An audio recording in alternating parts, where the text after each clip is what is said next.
name is Jessie Ace. I'm part of a group of enabled warriors that you've probably never heard of. We're fighting back against our invisible illness and taking the dis out of disability. We don't give sympathy to our symptoms. They enable us to be the warrior that we are. If you ask doctors and nurses, they'd say what we're doing is impossible. But pushing the limits of our conditions is something that we have to break through every single day. See, we push the limits. We are mentally strong, and we can do anything. The question is, how far can we push those limits? This podcast will give you the answers. I'm Jessie Ace, and this is the Disabled to Enabled podcast.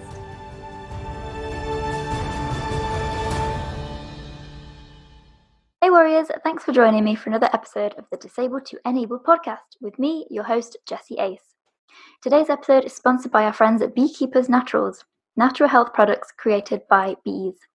Their products are so good that I've not had a cold the entire winter. Did you know that without bees, we'd have no coffee? Crazy. Check out mmini.me/bees and use code WARRIOR for 10% off today, or click the link in the show notes. By clicking this link, by the way, Beekeepers Naturals will give back to the Disabled to Enabled podcast. Enabled Warriors, on our show today is a filmmaker and writer who lives in London. In 2019, she graduated from King's College London with a degree in English with Film Studies and produced Ill Actually, a BBC and BFI commissioned short documentary about young disabled people and online culture. The film is currently touring festivals and it was nominated for a producing award at Underwire Festival, and it won Best Film at Together Disability Film Festival. Amazing! She has recently set up Glowworm Films, a film production company passionate in the belief that no one is invisible, and she's here to chat with us today about all things EDS and more, and I can't wait, this is so exciting. Enabled Warriors, please help me in welcoming the amazing Celestine Fraser, everybody! Woo! Hey! Hello. Hi. Thanks for having me. Quite an introduction. Have you ever had an introduction like that before, Celestine? No, if only every time I walked into a room, I got that kind of reception. That is awesome. How you doing today? You good? I'm good, thank you. Yeah. Awesome. I was just saying, if you're watching on YouTube, I was literally just before we went live, I was admiring Celestine's background because there's so many pictures behind you. I love that. Thank you. Okay, so let's get into the first part of our interview. So this section focuses on when things kind of started to go a little bit crazy, and we'll cover everything that happens in this part one part. So if you keep listening, you can find out how she then coped and thrived out afterwards in part two, and then keep on listening to Celestine's answers on the super quick secrets round at the end. Let's get straight in by discussing, how do I say this? Ehlers-Danlos syndrome. Yeah. I even spelt it out phonetically on the actual questions because I can't say this. So EDS and P.o.T.S, which is postural tachycardia syndrome. Let's get started by discussing what both those things actually are, for those that don't really know. Okay. Yeah, both quite a mouthful to say. So yeah, EDS and P.o.T.S is slightly easier than the full names. But EDS is my main condition. And it stands for Ehlers-Danlos syndrome. And Ehlers-Danlos syndrome is basically a group of connective tissue disorders. The one I have is called hypermobile EDS, which is the most common. And basically, Ehlers-Danlos syndrome is a deficiency with the collagen, which is a protein that kind of holds your whole body together. It's kind of the glue that keeps your whole body together, basically. So that can affect more external things like joints, but also some internal organs. And it's a massive spectrum. Some people are hardly affected by it, and some people are quite severely disabled. But yeah, that's essentially what it is. It affects me mostly with my joints. So it causes subluxations, which is like a kind of partial dislocation. And it causes a lot of chronic fatigue because your body's working so hard to kind of hold everything in place, and it puts a lot of strain on the muscles because the joints aren't strong enough. Yeah. So I imagine you're quite achy a lot of the time. Yeah, pretty achy. Physiotherapy definitely helps, but yeah, it can't fix everything, obviously, and you kind of have, good and bad phases. And it can cause a lot of allergies, kind of gut issues. And for me, one of the biggest things is P.o.T.S, which is a kind of condition secondary to EDS. And P.o.T.S, as Jessie mentioned earlier, stands for postural tachycardia syndrome.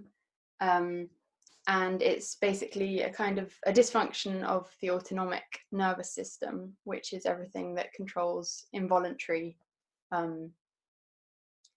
things.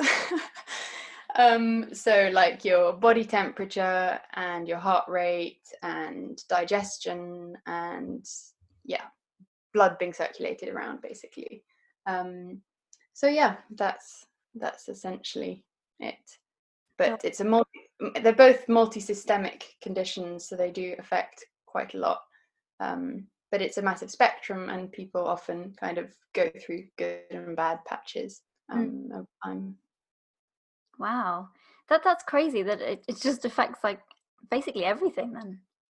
Yeah, I mean, the way I see it is less that it's actually an illness. It's not, well, as far as I understand it, it's not progressive, and it doesn't have a kind of I don't know, trajectory in that sense, but it's more just that your body is built slightly differently from everyone else's, because you've got this collagen deficiency from birth, and that causes complications. So yeah, the way I see it, at least, it's not so much an illness in itself as just this kind of, you've got a slightly wonky body, and you've got to be kind of firefighting all the time because you've got this predisposition. I like that, slightly wonky body. Yeah. That's like the perfect explanation. So tell us a little bit about your diagnosis story, because what happened? Because you mentioned that you were doing your A levels at the time, right? You were just like 17. That's crazy. Yeah. So I mean, as a child, I was pretty healthy. I had chronic headaches and a few kind of, when I got a cold or got a flu or something, I seemed to be really knocked out, and it took me a while to bounce back, unlike most people my age. But aside from that, I was, relatively healthy. It was only when I was about 17 that things started to kind of catch up with me. And I started to notice that I was just getting much more tired than my peers at school. And it was actually when I was just started driving lessons, and which is stressful in itself for anyone. Yeah. Especially since my driving instructor seemed to always take me to Abbey Road, with all the tourists crossing the road trying to look like the Beatles. No. That was not the perfect as well. Like, oh no. So I was there honking and getting super stressed. The driving instructor was screaming. And anyway, and I noticed this, I had this really terrible pain in my neck, which, I kind of thought, oh, this just must be because I'm anxious because I'm learning to drive. But every lesson I did, the pain seemed to be worse and worse. And I found it was really hard to just hold my neck up as I was driving. So the lessons got shorter and shorter. It started off as 2 hours, then I had to do an hour, and then it was half an hour, and then I just decided, okay, this is too much. I'll learn once I've sorted out my neck. But I kind of put that on the back burner for a while and just tried to get on with my A levels like everyone else, and didn't think much of it. But over the course of that year, I was getting more and more tired. And looking back, I should probably have intervened earlier on, because it didn't have to get as bad as it got. Because it's weird when symptoms come on gradually, you don't. Exactly, because it comes normal very, very quickly, doesn't it? And I think when you're that age as well, you're almost a little bit in denial, because you're like, oh no, I'm young, I'm fine. Yeah. Not anything serious or anything. So. Yeah. Mm. Yeah, no, and it was later that year, so I got through my A levels. I went on, did some traveling around Italy with some friends, and that summer, and found it quite hard to keep up with my friends on that trip. But still was kind of just about managing. And it was only when I started at uni that it really kind of kicked in, and I got really ill pretty quickly. So yeah, that's kind of how it happened.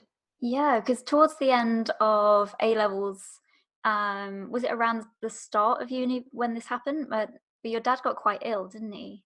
Yeah, so in my last year, so when I was doing my A levels, around the same time I started to notice these symptoms. We were going through a really stressful time at home with my family because my dad had just been diagnosed with a brain tumor, a grade 4 brain tumor, which is, you know, a pretty terrible diagnosis. So he was going through, he had major brain surgery, and he was going through chemotherapy, radiotherapy, and we were all just kind of plodding on, as you have to do in that situation. But yeah, looking back, it's crazy how much, you know, the health, if one family member's health suffers, I think it does affect other people. And for me, it was clearly that this period of massive stress was the final straw for my symptoms to kind of start kicking in. Yeah. Do you think stress is kind of a major trigger for you? Yeah, definitely. I mean, it is with a lot of people with POTS.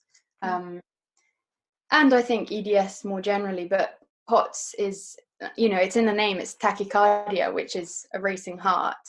So stress is quite a major trigger for a lot of people with POTS, because it just sends your heart rate even more haywire.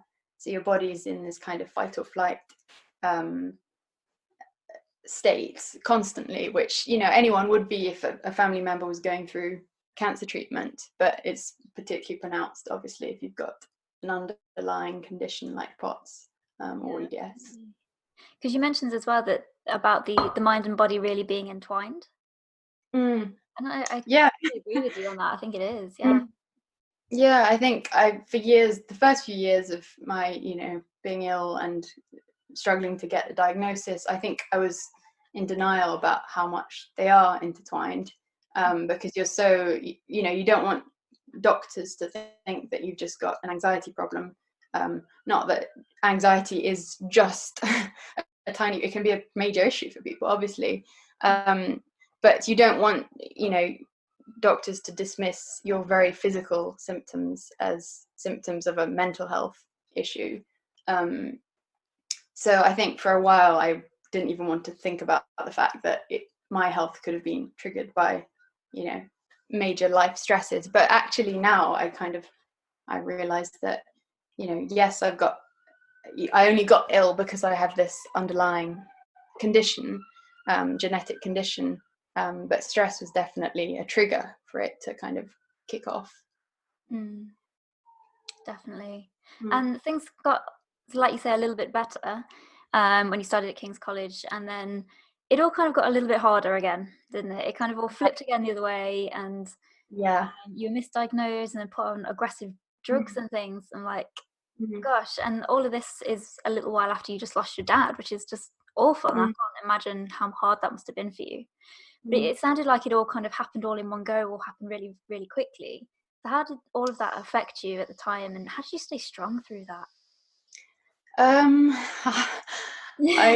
I don't really know. I mean, you know, I guess the main thing is you just don't have the choice whatsoever in that situation. So you just kind of plod on. But it definitely, I think you can keep that up for a while, but it does eventually catch up with you, as I've kind of found. Last year I had a relapse, and I think it's a work in progress, obviously. But yeah, that whole misdiagnosis thing was a crazy red herring and was not necessary. No, or helpful, I imagine, at the time either. What were you misdiagnosed with, if you don't mind me asking? Yeah, no. So I mean, so the first couple of years of my being ill, I was told I had chronic fatigue syndrome, which is, you know, something a lot of young people, well, a lot of people, but a lot of young people, and particularly young women, get diagnosed with. And, you know, most people who are diagnosed with that aren't particularly happy with the diagnosis, because it's more of a description of your symptoms than an actual, you know, kind of diagnosis in itself. But anyway, I was diagnosed with that for a couple of years, but it never quite added up. I seemed to have symptoms that were slightly different to the norm for CFS. And so then after a couple of years, I was diagnosed with this autoimmune disease called myasthenia gravis, which I became an expert on that year. I now can't remember anything. I couldn't tell you the slightest thing about it. But I was put on steroids, which, you know, can be quite unpleasant drugs, and make you, made me quite self-conscious as well, because they affected my appearance. And they just made me a lot more ill than I was. So eventually I was able to come off those, and then we went back to the diagnosis of chronic fatigue syndrome until I started getting really, really bad headaches, and went to see a headache neurologist, neurologist who's an expert in headaches. And he happened to have EDS himself, and he spotted that I had a lot of the kind of markers for hypermobility, and it all kind of, he said, yeah, this might not be CFS, this could well be EDS. So he sent me to a rheumatologist, and that's when I got diagnosed with EDS, which was a big relief at the time. Yeah, I can imagine. Yeah. Gosh. So do you think there's any way that the diagnosis process could be changed for the better? Yeah, I mean, it's way too slow. It's just crazy. This is my story, you know, with diagnosis is not unusual at all. People have to wait way longer than I did, and it took me about 6 years. So yeah, it just needs to be sped up, because people are becoming way more ill and disabled than they need to be. And yeah, I think a lot of the EDS charities, their priority at the moment is early diagnosis, because a lot of the damage is fairly preventable if you get your answers and your label early on enough. And actually, what's crazy is that it doesn't require, well, at least hypermobile EDS, which is the most common kind, it doesn't require, you know, really expensive tests or anything. It just needs a doctor to look at you and to look at your joints. And there's this thing called the Baton scale, which is a kind of measure of hypermobility. Sorry, I can't actually say it. It's such a tongue twister. And yeah, it just requires kind of bending your body in a few different ways, and I think it's 7 or 8 different kind of boxes you have to tick. And that doesn't mean you have EDS, but it means you're hypermobile, and that can well then lead to complications if you and that's something that GPs could do. You know, it doesn't require a real expert. It's something you can look at online as well. So it's really frustrating that just there isn't enough awareness among GPs. Yeah, that seems to be a common problem, to be honest. I do hear that a lot from a lot of different people. So I don't know how we change the system. I don't know. But at least we know it needs changing. We need to get some GPs on the podcast, and then we can actually grill them. Yeah. So if you're a GP listening and you want to come on and explain things, then be my guest. Drop me an email.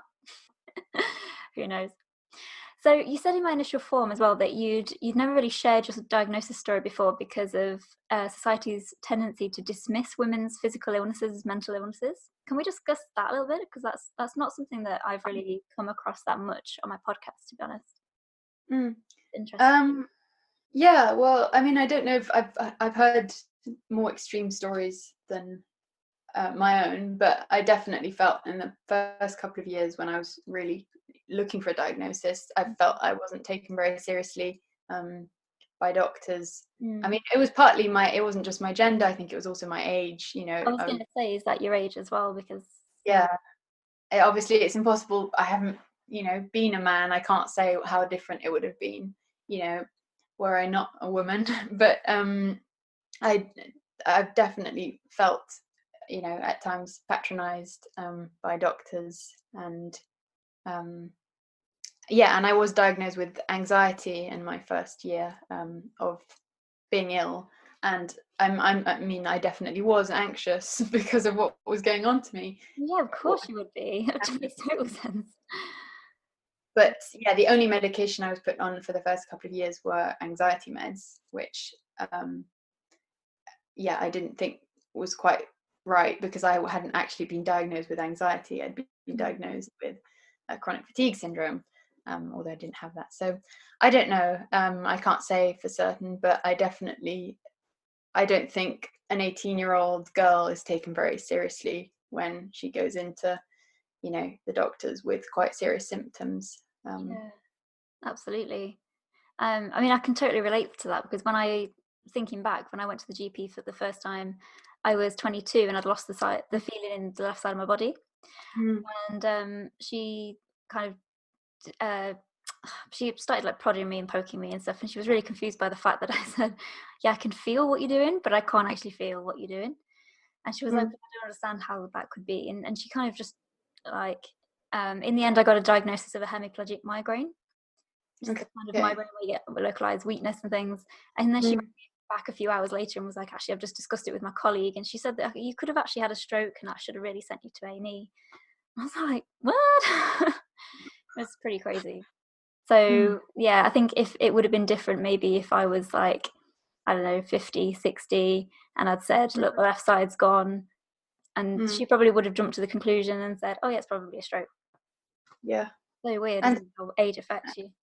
Definitely, yeah. And so much as a teenager is dismissed as growing pains or puberty, or they kind of, everyone tells you your body is changing anyway. So any new symptoms are all kind of meant to be part of the deal.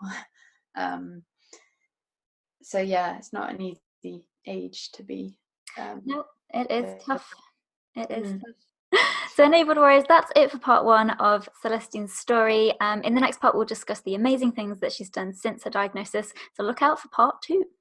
Are you ready to fight back against your chronic illness and go from being disabled to enabled? Do you want to be an enabled warrior? Someone who is brave, strong, and confident, and someone who is ready to find a way to achieve awesome things despite a diagnosis. This is your invitation.